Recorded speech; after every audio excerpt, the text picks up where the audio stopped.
Bienvenidos, bienvenidas a esta sala de teatro experimental del Auditorio Miguel Delibes de Valladolid. La Caja Negra, la Noche Negra. Comenzamos.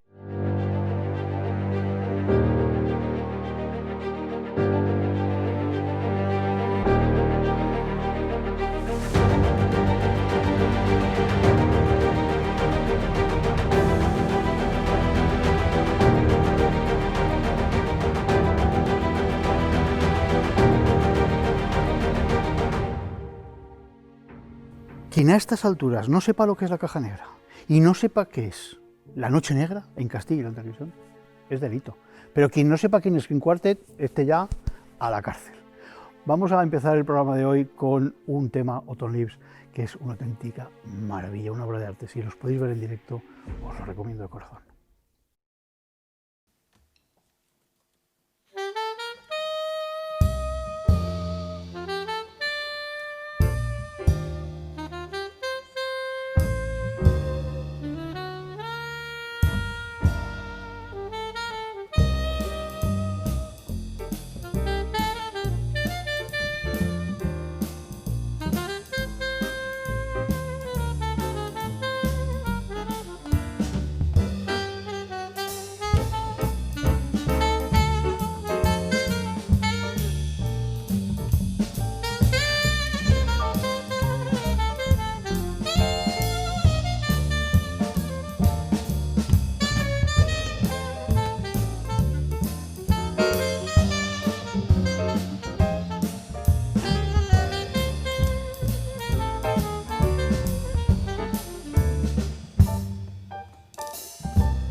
Muchas veces la vida te pone enfrente a personas que merecen la pena porque son grandes profesionales y grandes personas. Es muy difícil encontrar de verdad a este tipo de personas. José Antonio Lorente es una de ellas. Es un honor tenerlo aquí en la Caja Negra, tenerlo aquí en La Noche Negra en Castilla y León Televisión. Dale, Lorente.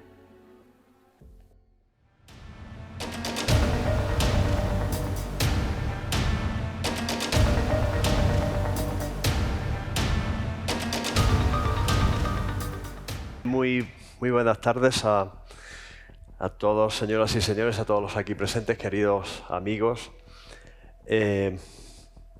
Tengo dos retos a cual más difícil de cumplir. Uno es el de tratar de transmitirles a lo largo de los próximos 35 o 40 minutos lo que venimos haciendo desde hace mucho tiempo. Y el segundo es tratar de que comprendan la importancia que tiene y cómo en perfecta continuación con lo que anteriormente nos contó al principio Lidia y con lo que posteriormente también David y Nicolás estuvieron discutiendo de datos, tenemos que pasar más allá de lo que son los datos y tratar de comprender el problema humano y el problema social que nuestra sociedad como ciudadanos del mundo tenemos frente a nosotros y que a veces no queremos ver. Simplemente intuimos. Igual que yo ahora que no veo absolutamente nada, veo alguna cabeza en primera fila, pero pues es bien. Pero yo sé que están ahí. Y yo sé que si hubiese un problema ahí, ese problema no dejaría de existir porque yo no fuese capaz de verlo. Quiero agradecer una vez más a los organizadores de la Caja Negra el que hayan querido contar conmigo. Siempre quieren contar conmigo, no siempre puedo estar aquí, pero siempre que puedo lo estoy. Aquí en Valladolid me siento muy a gusto, rodeado de queridos amigos, Aitor, Antonio, Cela, Toño, David, María, todo el equipo que componen la Caja Negra, que por cierto estamos en lo más parecido o más real a una caja negra, literalmente hablando, de lo que puede ser todo esto. Hoy quería yo hacerles una reflexión sobre, lo comentó Aitor, un programa que tenemos en marcha desde la Universidad de Granada que se llama DNA Pro Kids, y lo que hacemos es identificar a niños que han sido encontrados en situaciones de las que ya se nos ha hablado, situaciones de explotación sexual, explotación laboral, niños y niñas, evidentemente hablamos de niños y niñas, hay que ser inclusivos en este contexto, que iban a ser dados en adopciones ilegales y que no se sabe quiénes son. Yo les voy a contar cómo lo podemos hacer. Este trabajo lo realizamos desde la Universidad de Granada y está incluido dentro de un contexto que ya se ha comentado, muy importante, porque aquí hemos tenido el testimonio de primera persona de Lidia.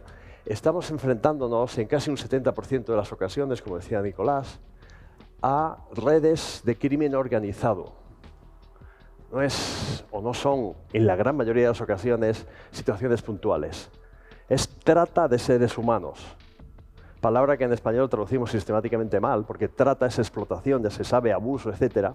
Y tráfico es otra cosa.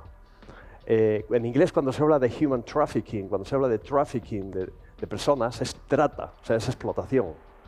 En España nosotros la trata es lo grave y el tráfico es, digamos, lo menos grave. Y entonces no traducimos bien, porque trafficking en inglés significa trata. Cuando hablamos de human trafficking, de redes organizadas, estamos hablando de trata, de explotación hasta los, digamos, extremos más míseros y miserables que pueda haber dentro del ser humano, dentro de la persona. Ítem más, o aderezado con el extremo ya patológico absoluto, cuando consideramos y tenemos en cuenta que las víctimas son los niños. Desde la Universidad de Granada, donde yo he desarrollado toda mi carrera profesional, excepto los años que anduve por ahí trabajando de postdoctoral y haciendo investigación en Alemania, en Estados Unidos, en diversos lugares, pero hemos sido capaces, de la Universidad de Granada, que significa desde España, de desarrollar 3 programas que en este momento se están aplicando, 2 de ellos al 100% y uno que está comenzando, para todo el mundo. Programas que han sido pioneros desde España para el mundo. En el año 1998, como tienen ahí, creamos el primer programa para identificar a personas desaparecidas. el programa Fénix, que lo llamamos, en colaboración, en primer lugar, con la Guardia Civil, luego ya lo hicimos con el Ministerio del Interior, quiero decir, con el conjunto del Ministerio del Interior, Cuerpo Nacional de Policía y Guardia Civil. Esto era simplemente poner nombre a los huesos de miles de cadáveres que había sin identificar y que todavía muchos de ellos continúan sin identificar, pese a que se han identificado más de 1.800 desde el año 2000, que realmente comenzamos a ser operativos. Se toma ADN de los huesos de cadáveres no identificados, que no están enterrados en fosas comunes, que se puede exhumar en tumbas individuales, y se compara con el de familiares de personas que han desaparecido, que llevan mucho tiempo desaparecidas y que por lo tanto pueden haber fallecido. Bueno, nadie nunca jamás había hecho eso en ningún lugar y empezamos a hacerlo en España, y a partir de ahí prácticamente todos los países del mundo tomaron como referencia, ya adaptándolo a sus circunstancias, los diferentes programas. Entre ellos un país complejo como es el de Lidia, México, donde bueno, pues es un país federal además con 32 estados, o 32 más 1, ¿no? Porque ahora Ciudad de México son 33 estados en México, cada uno con su, digamos, como país federal, pues con una legislación evidentemente muy similar, pero diferente entre estados, y un país en el que se acumulan otros muchos problemas que ahora lo vamos a ver.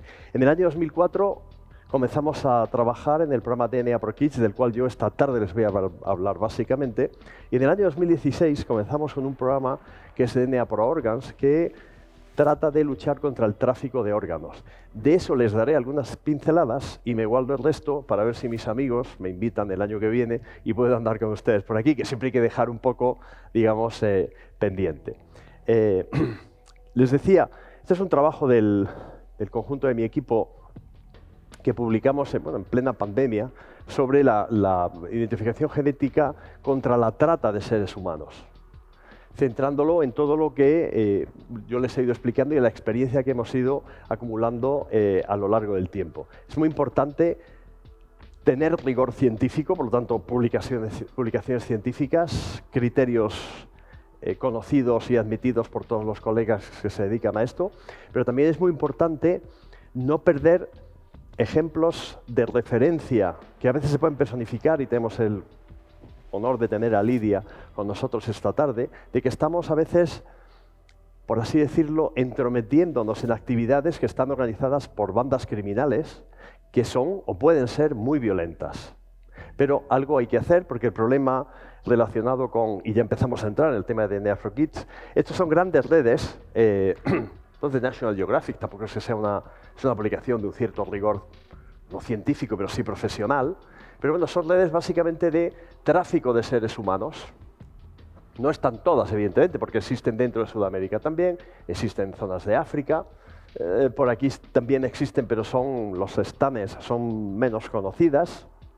Y dentro de esas grandes redes donde se mueven personas migrantes que voluntariamente quieren ir a otro país, y que eso es tráfico de personas a los que les ayudan a entrar de una manera, digamos, pues administrativamente no correcta en esos países, dentro de esos grandes movimientos de masas, se introducen o aprovechan los tratantes de personas para transportar a las víctimas, entre ellas a los niños. Estos son datos, en este caso concreto, de lo que serían las redes en todas las zonas de, digamos, de Centroamérica y México, los Estados Unidos de México, hasta llegar al norte y la gran barrera con el norte, con el intento de entrar dentro de lo que serían los Estados Unidos. Personas que vienen desde Panamá, pero vienen desde Colombia, vienen desde Ecuador, vienen desde Perú.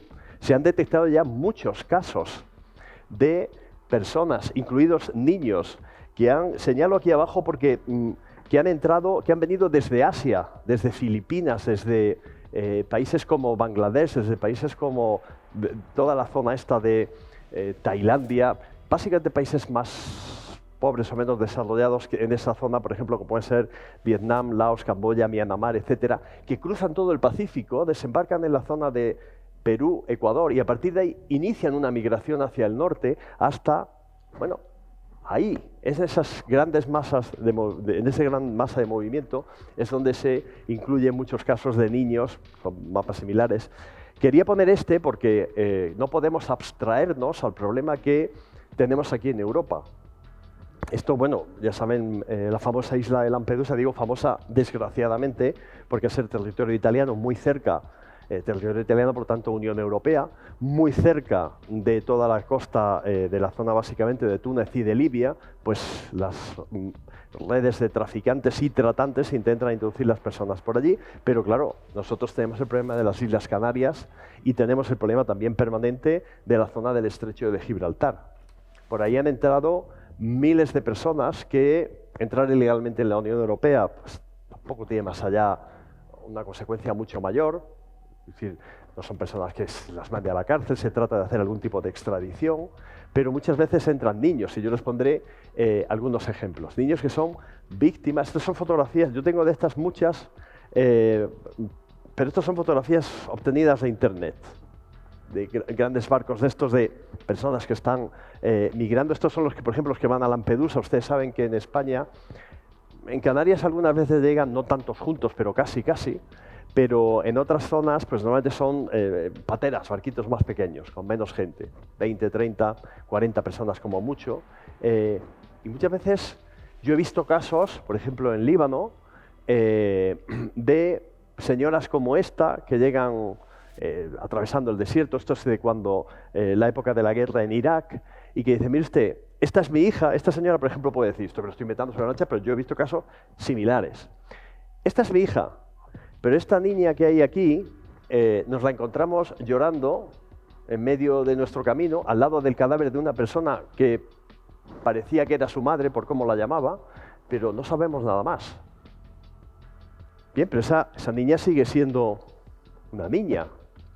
Y a lo mejor su madre está muerta, pero tendrá padre, tendrá abuelos, tendrá otros familiares que la quieran, y de pronto la dejan en un lugar donde no la conocemos. Otros muchos casos, estos sí ya son casos de pateras españolas, algunas pateras españolas, es decir, llegadas a costas españolas. Esta, por ejemplo, esta zona llegadas a las costas, concretamente de la ciudad de Melilla. En la ciudad de Melilla, allá por el año 2010, las autoridades del Centro de Estancia Temporal de Inmigrantes detectaron que había muchos casos, o un número suficiente de casos, les llamó la atención a los cuidadores, que, por ejemplo, llegaba una señora del perfil de esta, con un niño o niña pequeña, y que una vez que estaba ya dentro del centro, la niña estaba llorando, por ejemplo, y la madre no le hacía caso. Estaba hablando con otra persona, y dice, oye, qué raro que una madre esté su hija llorando y no le preste mayor atención. Claro, como decimos en lenguaje coloquial, la policía no es tonta. Dice, oiga, ¿y si lo que pasa es que no es la madre? ¿Y si lo que pasa es que esa niña es una víctima de trata y a su vez la madre también es víctima porque le han obligado a hacerse pasar por la madre de ella? Porque de ahí pasan inmediatamente a la península, del Melilla, pasan inmediatamente a centros de estancia temporales, normalmente de mi tierra, de Andalucía, en Córdoba, en Málaga. Comenzamos con las autoridades de Melilla a hacer sistemáticamente análisis de ADN, que es en lo que consiste DNA ProKids, de todas las madres e hijos que venían evidentemente sin documentación, y se llegó a descubrir que llegó a haber casi un 40% de casos donde no había relación biológica. Donde esas madres no eran aunque ellas decían que eran las madres, no lo eran. Habían sido obligadas a hacerse pasar por las madres. En algunos casos también podría ser que hubiesen colaborado voluntariamente a cambio de algún... Pero normalmente es muy difícil en una situación de esas colaborar voluntariamente con algo. Te extorsionan y te ves obligada a hacerte pasar por la madre. Niños que son explotados de todo tipo. Bien, nosotros nos dimos cuenta, allá por el año 2004, cuando creamos el programa ProKids, todo el mundo dice para los niños, ¿de acuerdo? Pero yo dándole vueltas a las cosas, también Kids dije, bueno, Kids Identification with DNA Systems, o sea, identificación de niños con sistemas de ADN. Le saqué un doble, digamos, valor a esa palabra. La situación era esta, lo que yo vi, yo personalmente, en muchos países de Latinoamérica y en muchos países de Asia. En algunos de África, donde hemos trabajado bastante menos. Y es que en orfanatos, en albergues, en casas de acogida, llamémoslo como se llamen o como se llaman en algunos de esos países, hay niños en acogida, de los cuales algunos de ellos no se sabe quiénes son. ¿Por qué no se sabe quiénes son esos niños? Pues porque son normalmente niños muy pequeñitos que no saben hablar, o porque aunque sean niños mayores que ya sí saben hablar, cuando desaparecieron de sus casas, cuando los robaron de sus familias, hace ya tanto tiempo que ellos no se acuerdan. Porque claro, un niño que ahora tenga 4, pero que desapareciese con 1 año, le ha pasado 3 veces su vida por encima. Entonces, nos encontramos con niños que no están identificados, en el sentido de identificación civil, de identificación desde el punto de vista formal, que son niños que a su vez están siendo buscados por sus familias. Muchas veces se dice, bueno, es que hay familias que venden los niños, que tal, que... Sí, pero es un porcentaje mínimo. O sea, no vamos a negar lo que es una evidencia, pero es un porcentaje mínimo.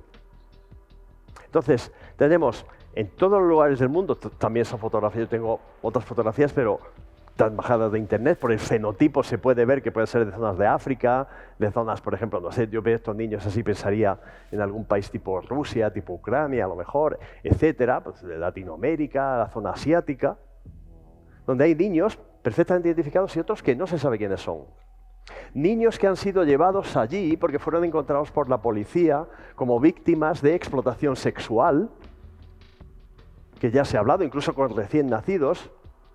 Niños que fueron llevados así porque habían sido encontrados por la policía en los diferentes países como víctimas de explotación laboral, mendicidad, bandas delincuenciales obligando a niños de 2 o 3 años a robar o a introducirse en algunos lugares a intentar conseguir algo. Los llevan bajo la protección de los diferentes gobiernos, efectivamente, y los países hacen todo lo que pueden, por muy limitados que tengan sus recursos. Pero la gran pregunta sigue por responder. ¿Y este niño quién es? ¿Y dónde está su familia? Y su familia probablemente quiere que este niño o esta niña vuelva con ellos. Pues tenemos niños sin identificar y tenemos familiares que están buscando a sus hijos, hijas, nietas, nietos, sobrinos, hermanos, hermanas, dependiendo de esas circunstancias. Y claro, hay una tecnología que tiene la capacidad de poner en relación a un ser humano con otro a través del estudio del ADN, que es la genética forense. Que no es que sea fácil, pero es una técnica ya, pues hoy en día, desde el año 1985, que se describió por primera vez hasta hoy, pues muy establecida, muy estandarizada. Entonces, diseñamos este proceso de identificación de niños. La trata, o sea, explotación, no es tráfico de, porque además un niño puede ser víctima de tráfico en el sentido que o va con sus padres y tal, con lo cual está protegido, o como no tiene capacidad de dar consentimiento, está siendo víctima de trata. No, ahí no cabe el tráfico de niños, insisto. Trata de, que es en inglés trafficking, acuérdense. Lo que nosotros llamamos tráfico de, en inglés se dice la palabra smuggling, contrabando. Igual que se habla de contrabando de tabaco, pues se habla de contrabando de personas. O sea, el smuggling en inglés sería nuestro tráfico y el trafficking en inglés es nuestra trata. Digo porque a veces sistemáticamente se traduce mal, a no ser que oigan hablar a un experto o a un policía, guardia civil, miembro de la Fuerza de Cooperación del Estado, que sí que saben de lo que hablan. Normalmente en prensa, y lanzo un mensaje a todo el que esté relacionado con el mundo de la prensa aquí, trafficking se traduce pues, como lo que parece, como tráfico. Y es un error enorme porque cuando, claro, salen cifras totalmente dispares a lo que es la realidad. Esto se lo he dicho ya, adopción ilegal, prostitución, explotación de todo tipo. Lo contaba Lidia, lo comentaba anteriormente. Yo vi un caso, no vi la ejecución del caso, la resolución policial, pero cuando Lidia lo que decía era, pedían niños a la carta en algunos lugares para su explotación. Quiero una niña de unos 3 años y que tenga los ojitos claros y que no sé qué. Pues yo quiero un niñito de 5 años y que sea muy morenito. En Tailandia, ahora les pondré una foto, no de eso, sino de cosas de Tailandia, me contó una vez la Policía Real tailandesa, con la que trabajamos mucho en este contexto, y me decía, mire usted, doctor Lorente, nosotros intervinimos en un hotel de lujo, en una isla de estas paradisíacas de por la zona, y descubrimos, bueno, tenían noticias, chivatazos en lenguaje aquí coloquial y tal, de que había menores en explotación y encontraron ciertamente 27 niños y niñas, menores de 10 años todos, de fenotípicamente, quiero decir, por las características, por el aspecto, de lugares muy diferentes, de Asia, pero claro, Asia para nosotros todo el mundo parece lo mismo, pero no, es decir, hay grandes diferencias, no es lo mismo un vietnamita que una persona de China, que una persona de Tailandia o de Malasia, bueno, de Asia, de India, de Nepal, ahora que nos han hablado las amigas de la Fundación Vicente Ferrer, incluso 2 niños europeos, pero que, ¿quiénes son? Algunos niños sí podían hablar y más o menos decir quiénes eran, pero otros llevaban tiempo secuestrados, sometidos a explotación de tipo sexual, sometidos a violencia, porque no es solo que exploten al niño o a la niña mientras realizan algún tipo de actividad sexual aberrante, evidentemente, con él o con ella. Es que mientras tanto están como enjaulados, como prisioneros. No se les trata, por supuesto no como seres humanos, sino de la manera especial que hay que tratar a un niño de 5 o 6 años, que está en una plena época de desarrollo y de... Bien, ¿para qué se utilizan básicamente? Y digo utilizar a sabiendas, porque se utilizan como mercancía a estos niños y a estas niñas. Pues mire usted, los más pequeñitos, estadísticamente hablando, la gran mayoría de ellos los usan, los roban y los venden para adopciones de tipo ilegal. Familia, aquí el que conozca un proceso de adopción legal, siguiendo todos los protocolos, sabe que es un proceso lento y costoso. Y a veces se pierde la paciencia. Adoptar a un niño ilegalmente y traerlo a España es entre extremadamente difícil y totalmente imposible. Se puede intentar. Pero en otros países es simplemente... Ejemplo, Estados Unidos, un país al que yo pasé muchos años trabajando y quiero y amo y voy con mucha frecuencia. Pero el control que hay en muchos, de manera general federal y luego en muchos estados, tiende a ser nulo. 4 documentos perfectamente falsificados y ese niño es tuyo. Entonces, adopciones de tipo ilegal, los mayores también pueden ser para adopciones, pero ya empieza aquí todo el contexto de la explotación. Esto no significa que haya recién nacidos que sean explotados sexualmente, se comentó anteriormente, y esto no significa que haya niños de 5 o 6 años que hayan sido dados para adopción. Pero básicamente esto se... ¿Y cuál es el problema? Pues que es un problema universal. 9 millones de niños, pongo aquí en imágenes rápidas porque tampoco tenemos mucho más tiempo, bebés a la venta, ¿vale? Esto es en Colombia, casos de la crónica de Jalisco, por lo tanto estamos hablando de México, sin controles en los albergues infantiles, Ministerio Público, esto es en República Dominicana, que lo pone por ahí, presenta casos sobre atención, tráfico ilícito, esta es la mala traducción que yo les decía. Esto no es tráfico, esto es trata. Por lo tanto, ilícita, evidentemente, porque la trata es ilícito, per se, por definición, ¿vale?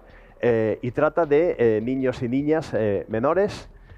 Cooperación entre Chile y Ecuador, es Perú para el mundo, frontera, bueno, hay una zona peligrosísima entre Perú y Ecuador, nosotros trabajamos ahí con cierta intensidad, y otra todavía más peligrosa en la frontera entre Paraguay, Brasil y Argentina, en la frontera entre Bolivia y Perú. Hay muchas zonas calientes del mundo donde los niños son víctimas. Nepal, fíjese esta noticia de Nepal ya un tanto antigua porque es del año 2015. Nepal prohíbe que menores de 16 años viajen solos para evitar el tráfico de niños. Error, la trata de niños, pero en fin, vamos a dejarlo así. Pulpo, animal de compañía, los de mi edad me comprenden perfectamente, pero vamos a dejarlo así. La trata de niños. ¿Por qué? Porque tomaban a un niño, a una niña, cualquier persona, falsificaba un documento, a veces hasta falsificado por la policía, con lo cual perfectamente, digamos, asequible, que me he puesto aquí una alarma para no... ¿Vale? Perfectamente, quiero decir, documento perfectamente, digamos, legal, aunque falsificado, pero decir, el documento como tal es el papel que tiene que ser. Y decir, este es mi hijo o mi hija, y no, yo quiero salir de Nepal porque voy a ir a trabajar a la India, que está por ahí cerquita, evidentemente, al sur, ahí la tiene. O me voy, tomo un avión y me voy a Hong Kong. Y eran realmente víctimas de todo esto. ¿Qué facilita la trata de menores? Pues la trata de menores facilita la ausencia de una identificación adecuada, que la ausencia de una identificación adecuada significa la facilidad para falsificar la identidad de un niño. Aquí en España, esto es Valladolid, por lo tanto es España, todavía sigue esto intacto, digo, el país como tal. Cualquier lugar de España, hasta hace, o sea, mi hija, aquí está mi mujer, que a mí me ha podido acompañar. Cuando nació mi hija, a mí un compañero médico, mi mujer también es médico, pero en fin, El compañero que la atendió me dio un papelito que, vamos, eso es de primero de escuela de falsificación. Cualquiera podía, diciendo que mi mujer con nombre tal ha dado luz a una niña de no sé qué, y yo con eso fui al registro civil, dije que era mi hija y tal. Es decir, que hoy en día ya está un poco más difícil porque está todo informatizado y controlado, pero que es tan fácil en tantos lugares del mundo robar a un niño y falsificar un documento y decir que este es mi hijo y punto y aparte, que, bien, ¿qué estamos haciendo nosotros? Pues introduciendo ese elemento científico que dificulta y que puede llegar a imposibilitar totalmente el que una falsificación documental termine por permitir que se produzca un delito. En los casos en que hay duda o hay sospecha, estamos haciendo análisis de ADN. Y el programa DNA for Kids consiste desde el año 2004, que hicimos un estudio piloto 2004-2006 en Guatemala y en Filipinas, dos extremos del mundo, ambos con historia española, de presencia y países con los que tenemos vínculos muy especiales. Estamos ayudando a que esos países, en primer lugar, identifiquen a todos los niños que tienden en albergues y en casas de acogida sin saber quiénes son. Se hace ADN de todos esos niños que no están identificados o que se sospecha que la identificación sea la real y se compara con ADN de mamás y papás y abuelitas y abuelitos, dependiendo de que han denunciado el robo de niños en un momento determinado. Y por otro lado, estamos haciendo que en todos los casos en los que hay una adopción nacional, si es un país grande, internacional, si son países más pequeños, se exija una prueba de ADN para comprobar que o bien el niño ha sido dado en adopción por su familia biológica, o sea, su familia, vamos a llamarla verdadera, de manera voluntaria, de acuerdo a lo que permitan las leyes de ese país, o bien, si no es el caso, porque es, por ejemplo, un niño que aparece, una niña de 6 meses, un ejemplo que yo lo he visto muchas veces, niña de 6 meses que aparece abandonada, normalmente en la puerta de una iglesia, de una parroquia, eso suele ser que es una niña que han robado para darla en adopción de manera ilegal, no se concreta el negocio, por así llamarlo, por la causa que sea, y la dejan abandonada. En el fondo algo de piedad les queda y la dejan en un lugar donde más o menos la niña puede ser vista por alguien y, bueno, la llevan a, si fuera en México, pues a un albergue, a una tal, bajo la custodia del DIF, que es el departamento que allí en México se encarga, a nivel federal y estatal, del cuidado de los niños. Ese niño, esa niña, nadie sabe quién es esa niñita de 6 meses. Y cuando pasa un tiempo, pueden poner alguna fotografía, alguna familia que ha perdido una niña, pues vaya a mirar a ver si es ella o no, pero suele ser que no la identifican, y entonces X meses después empiezan un proceso de adopción. Y a lo mejor la niña acaba siendo adoptada en Suecia, o en Suiza, o en España, o en Estados Unidos. Mientras su familia la está buscando desesperadamente porque es una niña que robaron en Oaxaca, en Chiapas, en Cuernavaca, que está más cerquita de la Ciudad de México, o en Ciudad Juárez, que está muy lejos. Ningún niño puede ser dado en adopción sin que se verifique su identidad, o positivamente porque ha sido dado por su familia, o de manera negativa en el sentido de decir, no hay nadie buscando a este niño o a esta niña. Y como no hay nadie buscando, pues puede ser un caso de unos padres que hayan abandonado a su hijo o a su hija, muy raro, pero puede ser el caso. O si no tenemos la posibilidad, porque los padres no lo han denunciado por la circunstancia que sea, pues bueno, si no se puede identificar a este niño, pues se da en adopción, garantizando el bienestar del menor, etcétera, como debe de primar siempre, de acuerdo. Y nosotros ayudamos a todos estos países a que hagan esa base de datos. Y nuestra misión desde la Universidad de Granada y desde la Fundación DNA for Kids es captar todos los medios que tenemos para mandarles a esos países kits para que tomen las muestras, para que hagan los análisis genéticos, para todo lo demás. Otras veces les mandamos los kits y nos mandan ya de manera anonimizada las muestras de ADN para que nosotros hagamos el análisis de ADN en Granada y le mandamos a ellos los datos para que tengan su base de datos, etc.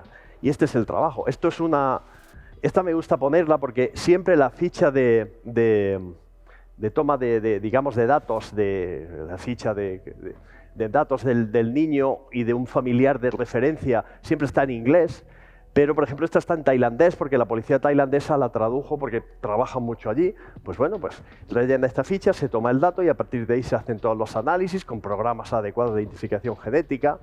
Les pongo algunas fotografías Este es el DNA ProKids en el desarrollo en la policía. Todas estas personas son miembros de la Policía Real Tailandesa. Aquí está la general Nutama, Chabel Chabuk. Los apellidos tailandeses son mejor no intentar aprendérselo, pero bueno, ya está retirada. Ahora el general es Bate, que es el que era, y ahora está de coronel jefa del laboratorio la doctora Pla, que es coronel de la policía. Todos estos son otras compañeras de allí. Allí se está trabajando mucho, se ha trabajado en México. Hasta ese momento tenemos más de... Esto está en inglés, estoy viendo. Bueno, pues igual, se entiende, perdón. Más de 28.000 muestras, muestras, tomadas en 8 países, los 8 países que más se están trabajando en todo el mundo. Quiero decir, esto no es un signo aleatorio, matemáticamente ya saben que significa mayor de. Hay más de 3.250 niños positivamente identificados y por lo tanto devueltos a sus familias. Solo conozco un caso de Filipinas donde el niño fue identificado y no fue devuelto a la familia porque era una familia muy conflictiva. De hecho, ese niño había sido robado. Y ese niño tenía 2 hermanas más que estaban en otro orfanato, en otro lugar, porque las autoridades las habían retirado de la familia por problemas de la familia. Pero por lo menos se sabía quién era la familia y en un momento determinado podrían regresar con ella, con los padres, con los tíos, con los abuelos o con lo que fuera. Y se han evitado más de 290 adopciones ilegales que se han detectado. Ese es el típico caso, una señora que va a dar un niño diciendo que este es mi hijo para que entre en un circuito de adopción y se hace una prueba de ADN y dice este no es su hijo. Bien, yo siempre digo mayor de ¿por qué? Porque cada país es propietario. Nosotros les ayudamos a que ellos lo hagan. Vamos, les damos cursos, les damos formación, vienen aquí a España, los entrenamos en Granada, pero la base de datos como tal es de cada país.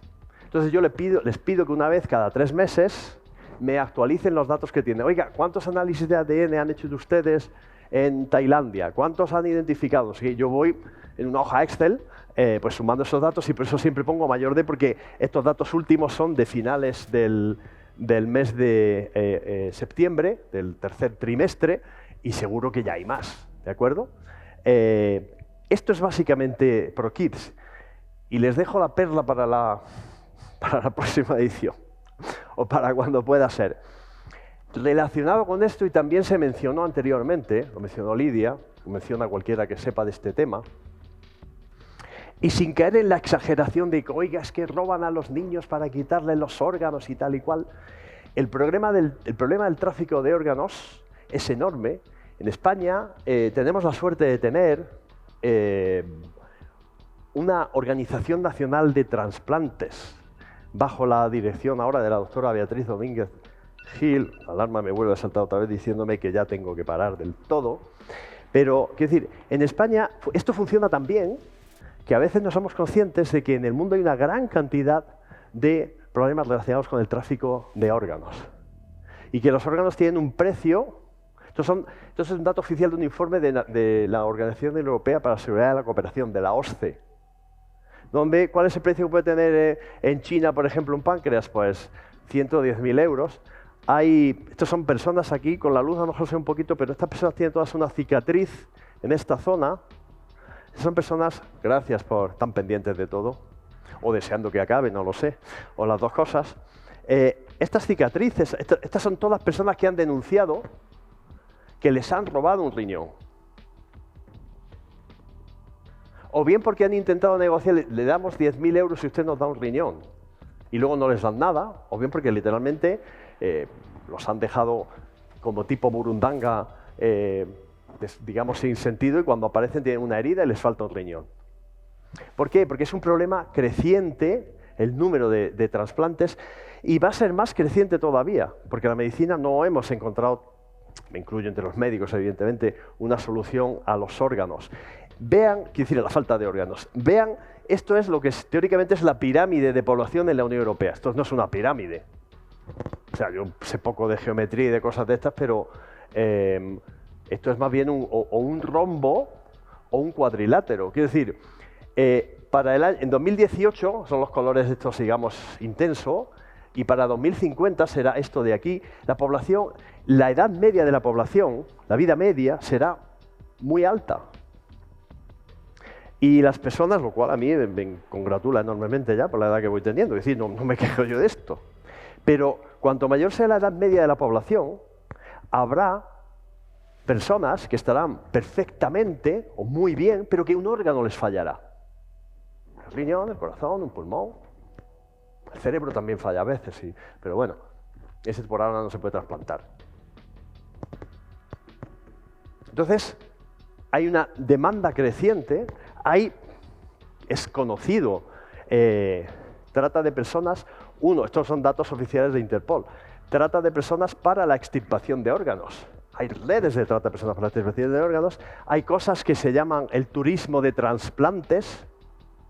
Un señor que paga 180.000 euros y en un paquete cerrado lo montan en un avión en Wisconsin, ojo, en Granada, España, y acaba aterrizando en un lugar de la India y como ha pagado 150.000 euros, pues le trasplantan un páncreas, se recupera y se vuelve a Wisconsin, a Madison, Wisconsin, o se vuelve a Granada, España.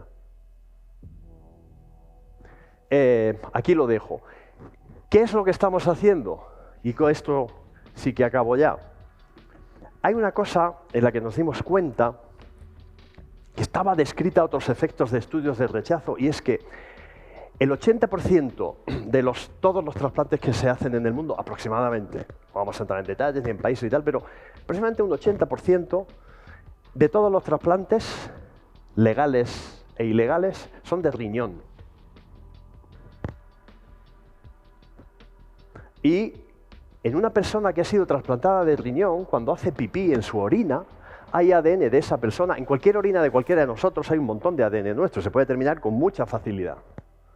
ADN de células, del aparato excretor, del aparato renal, quiere decir el sistema renal, del riñón, de los uréteres, de la uretra, de la vejiga, de ADN libre que hay en la sangre circulando y que se filtra y que acaba en la orina. Muy fácil determinarlo. Pero en una persona que ha sido trasplantada, hay ADN del riñón que ha sido trasplantado. Con lo cual nosotros podemos hacer una trazabilidad y ver de quién proviene ese riñón y asegurarnos de que proviene de donantes voluntarios, con todos los consentimientos informados, etcétera, etcétera.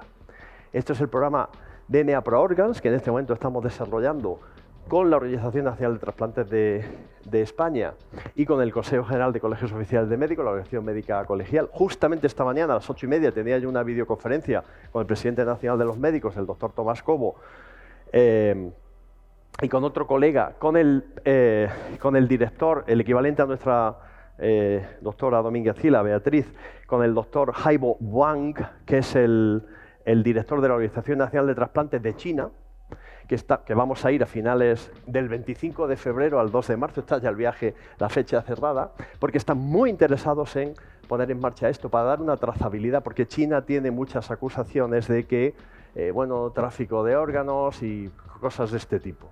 Pero el ADN viene a dar una solución a un problema que está ahí y que no podemos tratar de evitar. No es técnicamente muy complejo, no es económicamente muy caro dentro del costo global que tiene un trasplante y, bueno, vamos a ver cómo se desarrolla y lo veremos el año que viene. Muchísimas gracias.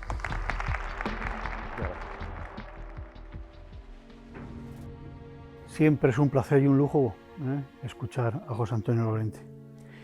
Y también escuchar a grandes escritores. Y tenemos 3 ejemplos hoy. Carlos Basas, Susana Rodríguez y, ojo, Paz Velasco. Estos 3 escritores nos van a hablar de su faceta más humana. Como escritores, sí, pero es que también son personas, amigos. Lo vamos a ver en los próximos 12 minutitos y después danza de la buena, ¿eh?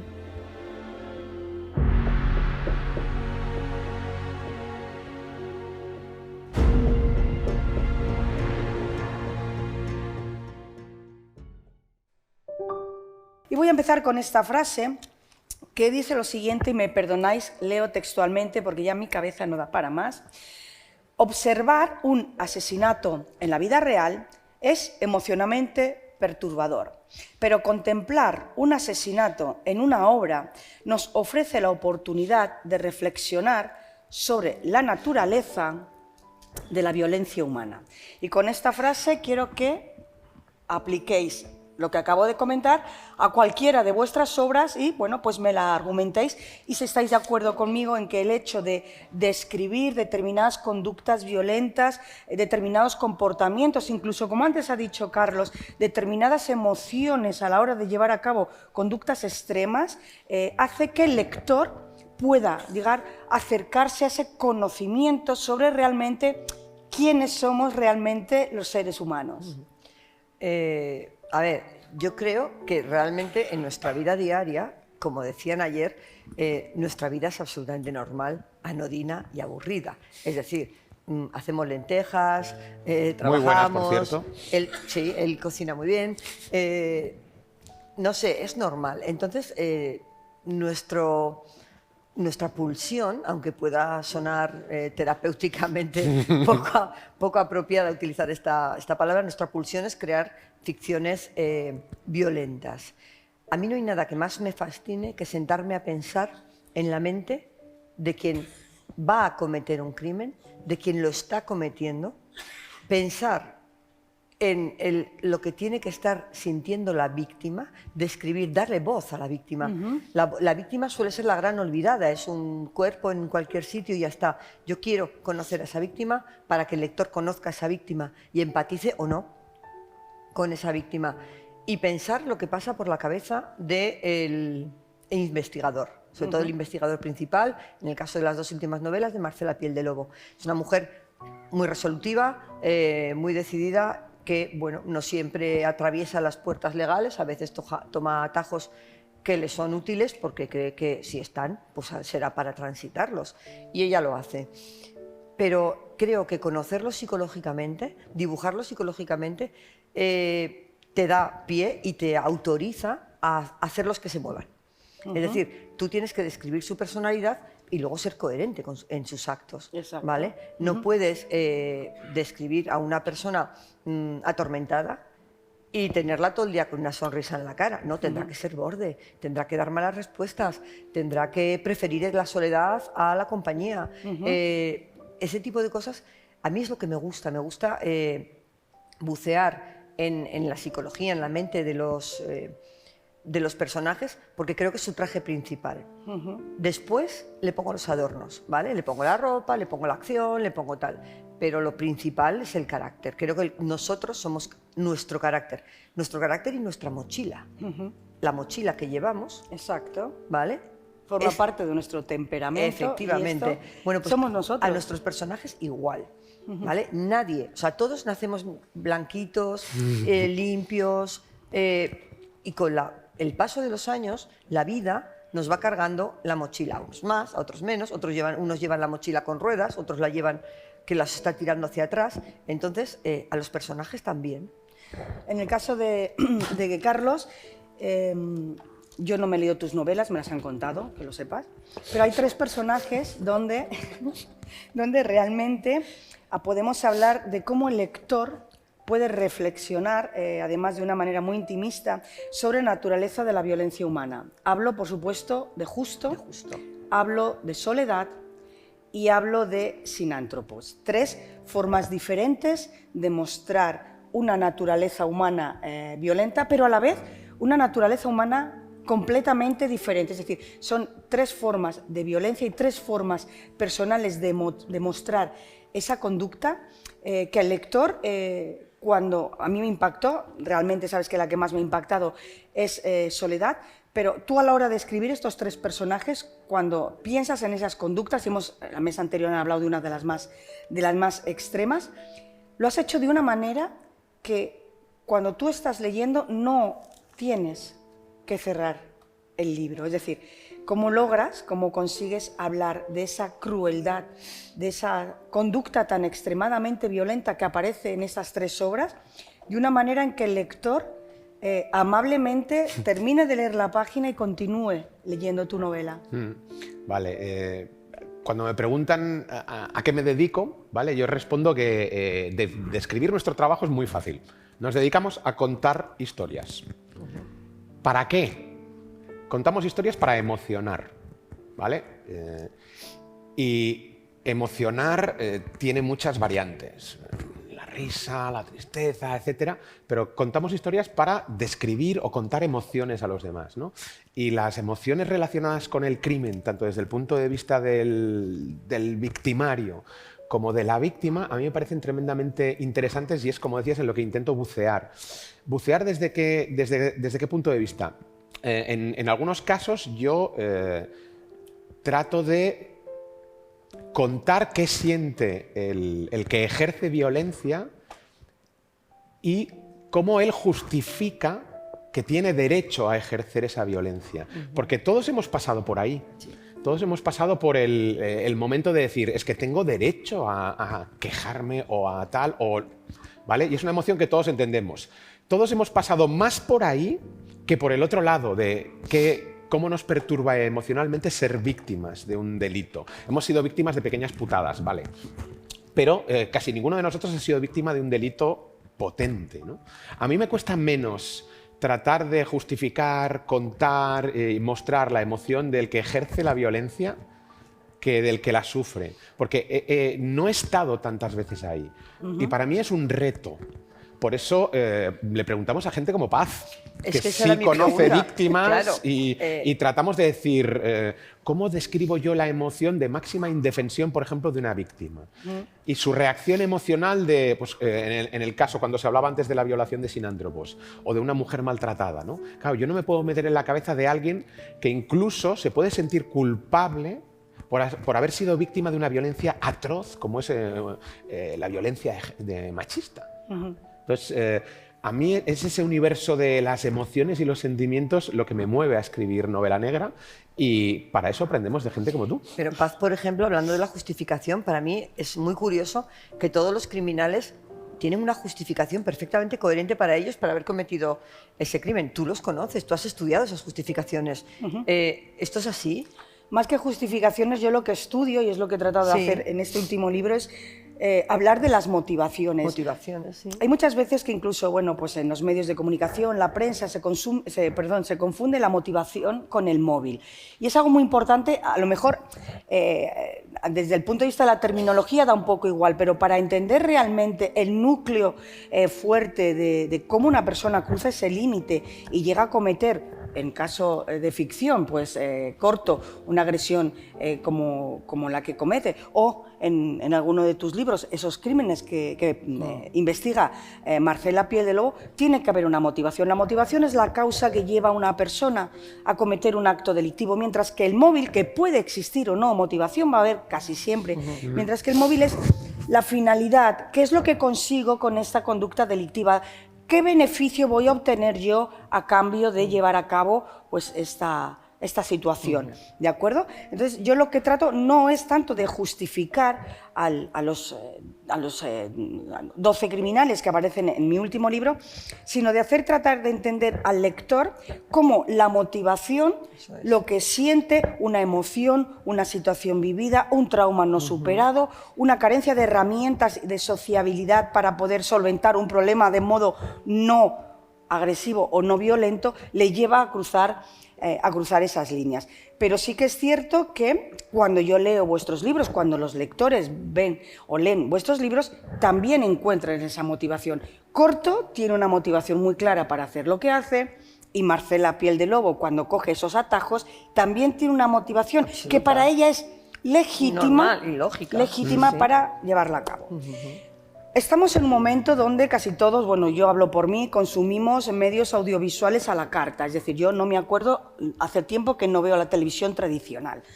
Y ha llegado a España. Es algo que nace, por supuesto, en Estados Unidos hace muchísimo tiempo, pero llega a España el inspirado en hechos reales, el basado en hechos reales. Sois escritores de ficción, tú además, Carlos, también eres guionista. Quiero que nos expliquéis las diferencias con algún ejemplo que sea paradigmático para vosotros entre cuando se crea una obra, estoy hablando de una obra audiovisual, basada en hechos reales, qué características tiene y qué es de lo que carece, y inspirado en hechos reales. Yo lo haré desde el punto de vista del libro que he escrito, pero desde el punto de vista audiovisual, ambos sois periodistas también, con lo cual me gustaría que dierais estas diferencias, algunas pautas, y que pusierais algún ejemplo que vosotros bueno, pues os haya parecido interesante desde este punto de vista.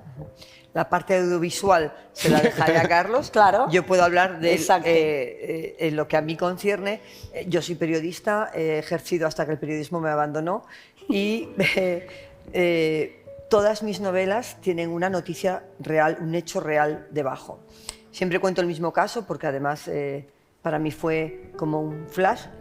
Yo solo escribía, y soy plumilla, y soy de prensa, y escribía reportajes, artículos, y a veces que me decían, ¿por qué no escribes un libro? Y dice, porque no tengo nada que contar. Entonces ocurrió algo. Ocurrió que Ana Orantes murió.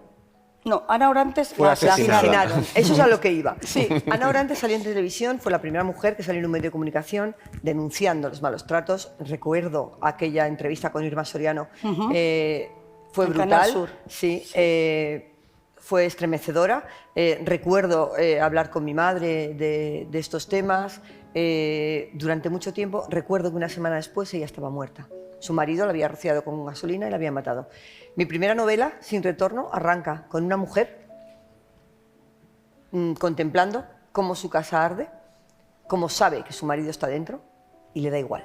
De modo que tú te inspiraste. Me inspiré en un en hecho Ana Orantes, real. quise de alguna manera, de alguna pobre manera, hacerle justicia, ¿vale? Y es una mujer maltratada, Irene Ochoa, que decide, en este caso, convertirse en asesina, y en Asesina sigue las 3 novelas que dura su participación, pero Ana Orantes está en Sin retorno. Los niños, Ruth y José Bretón, están en Teber esta noche.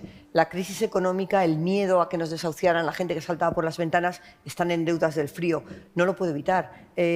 Al final, pero es inspirado. Yo no me baso en esos casos. Pero todas mis novelas tienen un fondo que a mí me ha removido, de alguna manera. Pero es maravilloso porque tú coges partes de una idea, de algo que te impacta Sí. personalmente, y Sí. veo que da igual que sea un asesinato hacia una mujer sí. maltratada, que una situación Una económica, situación, sí. que un filicidio, y a partir de esa idea primigenia, Sí, construyo tú construyes la una ficción, historia. construyo la ficción. Construyes la ficción. Eso es. Ese es el escenario de La Caja Negra, ese es el escenario de La Noche Negra en Castilla y León Televisión, pero también es el escenario donde se colocó una caja de luz específica para el espectáculo de Lorena Zatarain, bailarina. Lo que vais a ver a continuación, ya me lo diréis, os llega del corazón al cerebro, rebota y vuelve otra vez al corazón. Es un espectáculo único, no llega a los 15 minutos, así que no perdáis ni un solo segundo de Lorena Zatarain.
Soledad.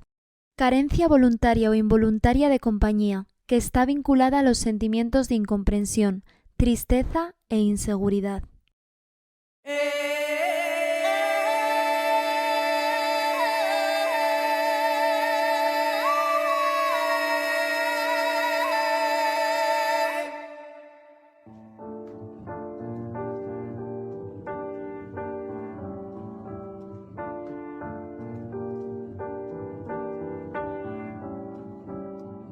Je suis pas tout seul à être tout seul, ça fait déjà ça de moins dans la tête.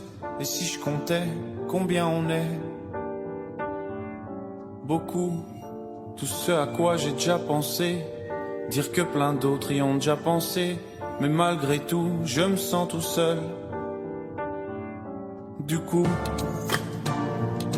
j'ai parfois eu des pensées suicidaires, j'en suis peu fier.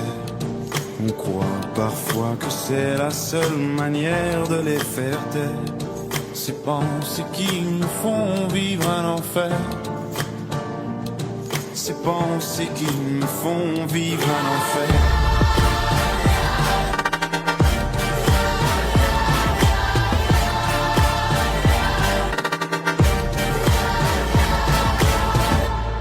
Est-ce qu'il y a que moi qui ai la télé et la chaîne culpabilité?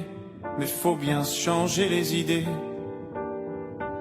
Pas trop quand même, sinon ça repart vite dans la tête. Et c'est trop tard pour que ça s'arrête. C'est là que j'aimerais tout oublier. Du coup, j'ai parfois eu des pensées suicidaires et j'en suis peu fier. On croit parfois que c'est la seule manière de les faire taire. Ces pensées qui nous font vivre un enfer. Ces pensées qui me font vivre un enfer.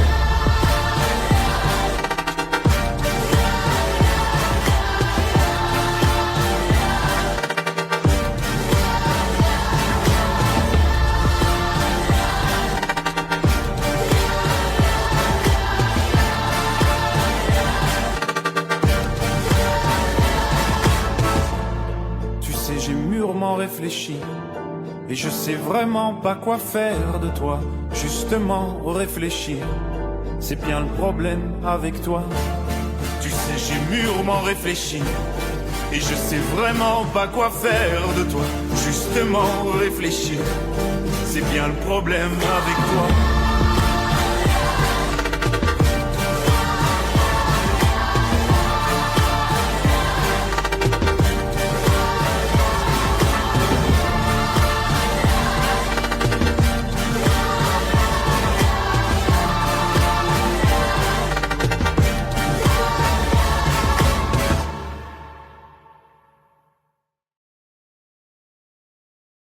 Reflexión.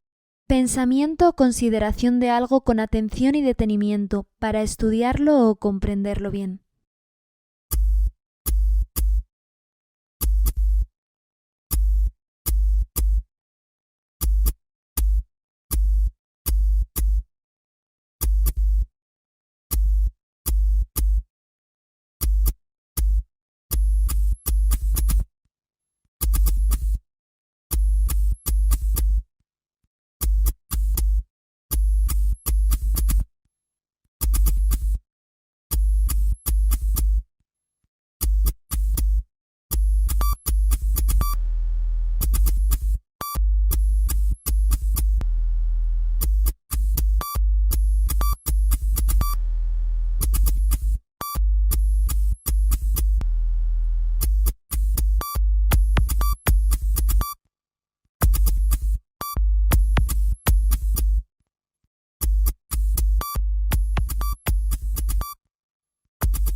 Desesperación.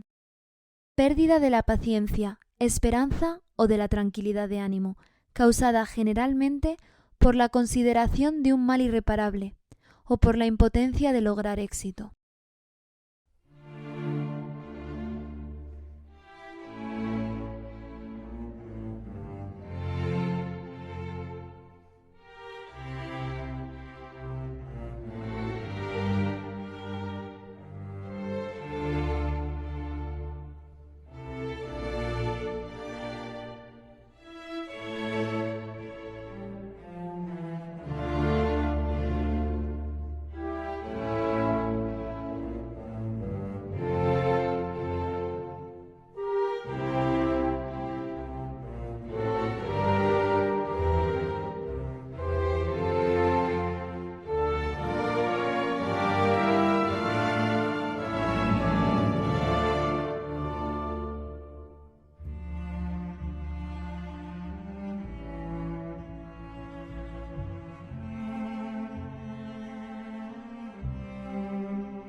Suicidio.